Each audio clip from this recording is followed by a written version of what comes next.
Hello बच्चों, आज मैं आपके लिए एक बहुत ही मजेदार और रोमांचक कहानी लेकर आई हूँ। इस कहानी में है बहादुर राकेश, जो एक दुष्ट जादूगरनी से अपने गांव को बचाने का साहस करता है। तो तैयार हो जाइए एक अद्भुत सफर के लिए। पूरी कहानी देखने के लिए इस चैनल पर बने रहिए और सब्सक्राइब करना न भूलें। तो चलिए बिना देर किए कहानी शुरू करते हैं। पहाड़ के ऊपर एक मकान बना हुआ था।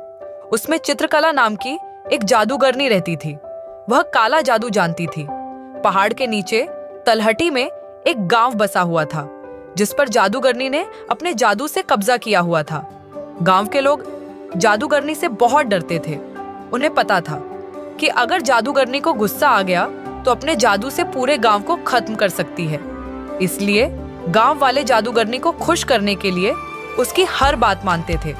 गांव वाले जितना भी कमाते थे, उसका एक बड़ा हिस्सा जादूगरनी को देना पड़ता था। कई सदियों से यही परंपरा चली आ रही थी। गांव के लोग जवान से बूढ़े होकर मर जाते थे, लेकिन जादूगरनी हमेशा जवान और खूबसूरत बनी रहती थी। इसका राज कोई नहीं जानता था। इसी गांव के एक घर में राकेश नाम का एक बच्चा रहता था।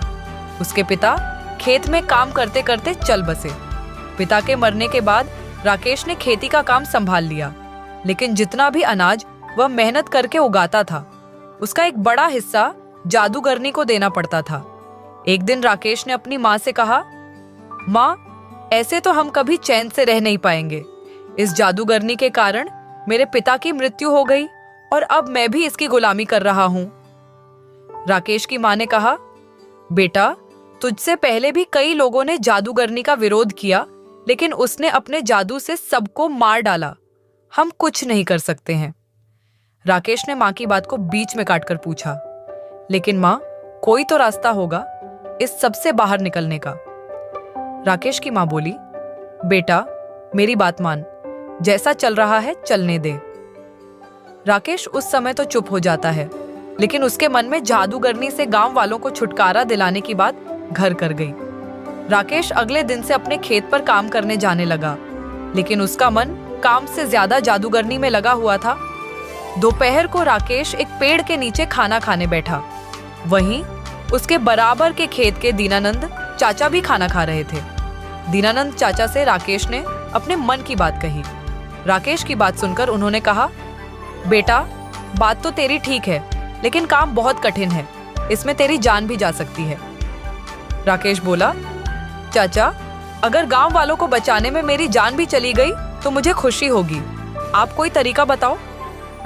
तब दीनानंद चाचा ने कहा, आज से कई साल पहले गांव में एक किसान ने जादूगरनी को मारने की कोशिश की थी, लेकिन जादूगरनी को पता लग गया।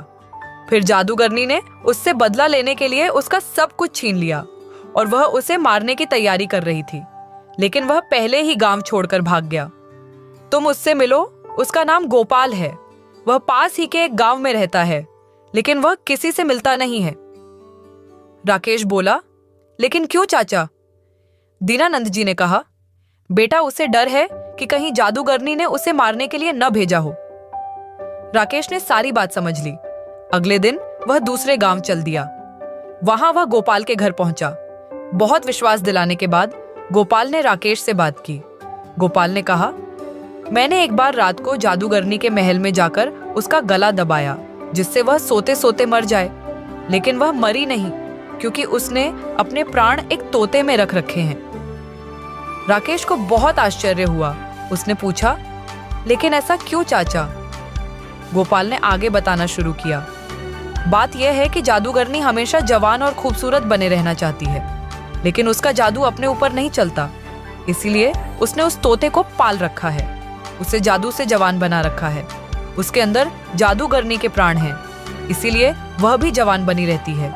अगर कोई उस तोते को मार दे तो सब ठीक हो जाएगा। राकेश गोपाल से विदा लेकर अपने गांव वापस आ जाता है। रात होते ही वह चुपचाप जादूगरनी के महल में पहुंच जाता है। वहां देखता है कि जादूगरनी सो रही है और उसके पास ही मेज पर एक पिंजरा था, जिसमें वह तोता था। राकेश तोते को हरी मिर्च खाने को देता है। तोता बहुत खुश हो जाता है। फिर राकेश उससे कहता है, तुम कब तक इस पिंजरे में रहोगे? तुम चाहो तो मैं तुम्हें आजाद कर सकता हूं। तोता बोला, मुझे कोई भी इस कैद से बाहर नहीं निकाल सकता। राकेश बोला, कोई तो रास्ता होगा। तोते ने कहा, अगर कोई मुझे मार दे तो मैं आजाद हो सकता हूं। मैं मर गया तो जादूगरनी की जान चली जाएगी। उसकी जान जाते ही मैं दोबारा जिंदा हो जाऊंगा, क्योंकि मेरे अंदर 2 जान हैं। राकेश ने पूछा, लेकिन तुम्हें कैसे मारा जाए जिससे तुम्हें तकलीफ ना हो? तोते ने कहा, तुम किसी तरह इस कमरे में धुआं भर दो, दम घुटने से मैं मर जाऊंगा। राकेश सारी बात सुनकर वापस आ जाता है। अगली रात वह जाकर देखता है जादूगरनी सो रही है। वह अपने साथ कुछ लकड़ियां लाता है, उन्हें जलाकर खिड़की से अंदर फेंक देता है, फिर खिड़की बंद कर देता है। धुएं से जादूगरनी उठ जाती है। वह पिंजरे को लेकर बाहर की ओर भागती है, लेकिन राकेश बाहर से दरवाजा बंद कर देता है। कुछ ही देर में तोता मर जाता है। उसके मरते ही जादूगरनी के हाथ से पिंजरा छूट जाता है और वह मर जाती है। यह सब राकेश बाहर से देख रहा था। जादूगरनी के मरते ही वह खिड़की खोलकर अंदर जाता है और पिंजरे को बाहर ले आता है। कुछ ही देर में तोता जिंदा हो जाता है। इस तरह राकेश की हिम्मत और सूझबूझ से गांव वालों को जादूगरनी से छुट्टी मिल जाती है। आई होप आपको ये कहानी बहुत पसंद आई होगी। अगर आपको ये कहानी अच्छी लगी तो इस कहानी के लिए एक लाइक तो बनता है, और जिसने अभी तक इस चैनल को सब्सक्राइब नहीं किया है तो प्लीज इस चैनल को सब्सक्राइब कीजिए, ताकि आगे भी हम आपके लिए ऐसी ही रोमांचक कहानियां लेकर आते रहें। कमेंट्स में बताना कि ये कहानी आपको कैसी लगी, और हाँ, इस कहानी को अपने दोस्तों के साथ शेयर करना न भूलें।